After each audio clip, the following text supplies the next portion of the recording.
Président. Je tiens à saluer le ministre, son équipe, puis les collègues des différentes formations politiques, ainsi que le personnel du ministère des Transports. Monsieur le ministre, vous devez vous douter quel dossier qu'on va jaser.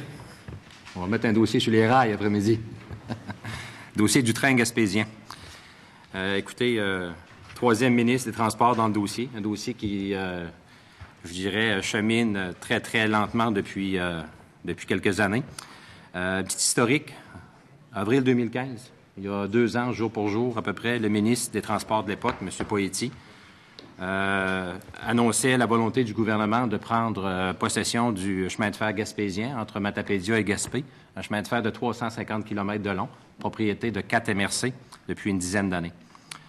Un engagement lors de cette prise de possession du chemin de fer gaspésien, un engagement du ministre des Transports de l'époque à l'effet que 2 des tronçons, le tronçon extrémité Est et extrémité Ouest, seraient remis en opération et on mettrait en dormance la partie centrale. Après 2 ans, il n'y a aucun service qui a été repris sur les 2 tronçons où le ministre s'était engagé. Et on est toujours dans l'attente de la décision du nouveau propriétaire, parce qu'il faut se dire que présentement, c'est Transport Québec qui est propriétaire du tronçon de chemin de fer, gaspésien. À l'époque, il y a 2 ans, le contexte était différent. On avait des projets de relance économique. Là, présentement, on a des projets économiques qui sont en opération, c'est-à-dire qu'on a des entreprises qui ont besoin du chemin de fer. Le gouvernement nous a demandé à l'époque de faire nos devoirs au niveau de la région, de trouver des utilisateurs. Il y a présentement des utilisateurs, entre autres l'usine LM Wind Power qui fabrique des pales d'éoliennes et qui exporte partout dans le monde. La direction, les administrateurs d'LM Wind Power, dans les dernières semaines, se sont prononcés publiquement, ont confirmé la nécessité du chemin de fer pour, je dirais, à moyen terme, assurer leur production, leur opération. On parle de 500 emplois à Gaspé, une usine qui a pris de l'expansion de 250 à 500 emplois dans les derniers mois grâce à un contrat d'exportation vers le Texas. Il faut dire que présentement, le seul moyen d'exporter des pales de 40 quelques mètres de long, qui sont transportées par convoi routier, sur la seule route qu'on a, la route 132, se fait par camion jusqu'à New Richmond, donc environ 200 km. Et ensuite, on prend le chemin de fer pour se rendre aux États-Unis. L'usine a confirmé sa capacité pendant un certain temps de pouvoir transporter les pales par la route, mais à moyen terme, l'usine ne peut pas garantir sa viabilité si on la confine à être dépendant du transport routier. On a aussi un projet de développement du port de mer à Gaspé. On a une ZIP, une zone industriello-portuaire. Ce matin, j'avais l'occasion de discuter avec le ministre responsable de la stratégie maritime.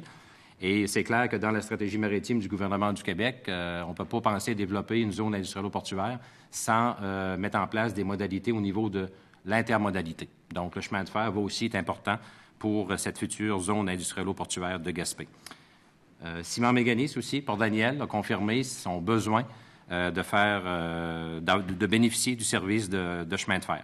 Présentement, encore là, un peu comme LM, Ciment Mécanis doit transporter par la route ses composantes jusqu'à New Richmond, où il y a un centre de transbordement.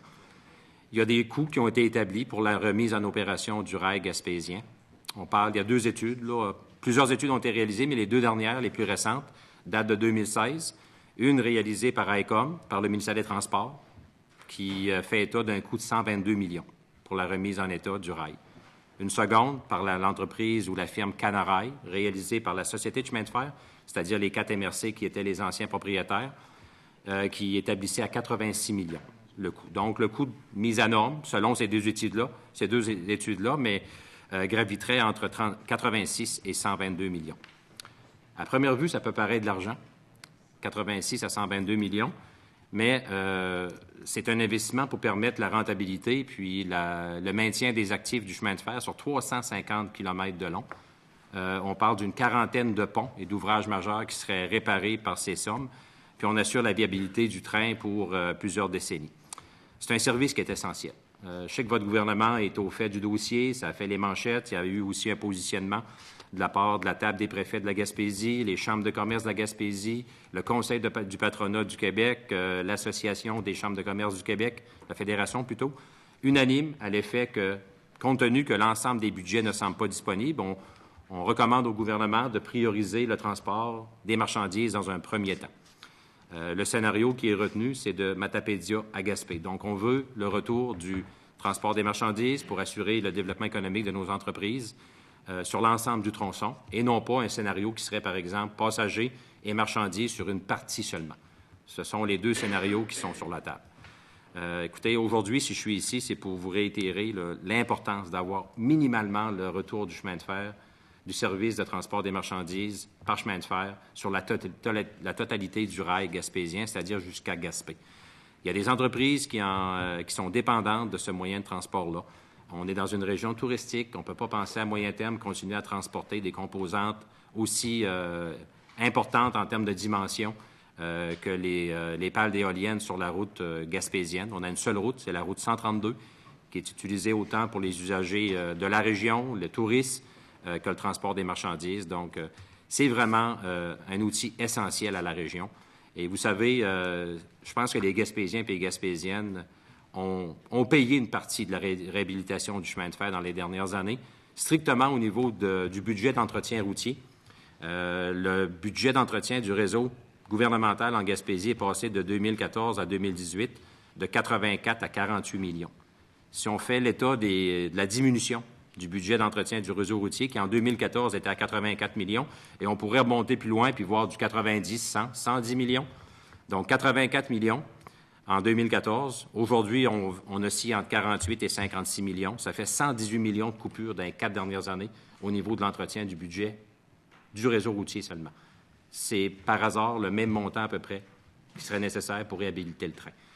Je crois que les Gaspésiens et les Gaspésiennes ont droit à des services de transport. On sait qu'au niveau aérien, on ne peut malheureusement pas utiliser le service aérien à cause des coûts exorbitants, vous le savez, Monsieur le ministre. On sait que vous travaillez sur un scénario. Bravo, on a hâte de voir ça. Le train est arrêté depuis 4 ans et Orléans Express, votre ministère a dû l'an passé intervenir avec les MRC de la région pour maintenir 50 du service d'autocar en Gaspésie, passer de 2 dessertes à 1 vers les grands centres. Donc, on est extrêmement précaire en termes de desserte au niveau des transports dans la région. Puis, devant le consensus de la région, aujourd'hui, je sollicite vraiment votre attention puis une intervention dans les meilleurs délais, si possible, bien sûr, pour remettre en opération le chemin de fer, au moins du côté du transport des marchandises, pour répondre aux besoins de nos entreprises et à la commande unanime de la région, des MRC, des chambres de commerce puis de l'ensemble des intervenants. Je sais que je vous apprends absolument rien aujourd'hui, mais je considérais que c'était mon rôle de député de venir vous sensibiliser davantage et répondre à vos éventuelles questions si vous en avez. Merci, M. le ministre. Merci, M.